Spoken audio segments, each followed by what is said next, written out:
బోధించలేదా? మీరు బహుదేవత ఆరాధికులు. ఒక్కడే తండ్రి ఉన్నప్పుడు ఒకడే దేవుడు ఉండాలి, కానీ మీరు అనేకులను మొక్కుతారు. చిచి, యాదవ పోలిక. నాకు ఒకడే తండ్రి, నీకు కూడా నా తండ్రే తండ్రా? చిచి. దేవుడు నిరాకారుడు.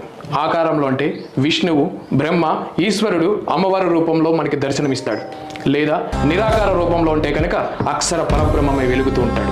దేవుడికి హద్దులుండవు.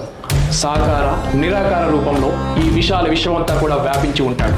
ఆ మాటకొస్తే యెహోవా అని, పరిశుద్ధాత్మని, యేసని, మల్టీ పర్సనాలిటీ డిజార్డర్ ఉండేటువంటి దేవుణ్ణి పూజిస్తారు మీరు. ఆ మాటకొస్తే మీరే బహుదేవత ఆరాధకులు. అంతెందుకు, మీ యేసు పుట్టిన ఇజ్రాయెల్లోనే అతని దేవుడిగా అంగీకరించలేదు. అలాంటిది ఇలాంటి అమాయకుల మీద నీ తెలివితేటలు రుద్ది మీ దశభాగాల కోసం ఇలాంటి ఎన్నో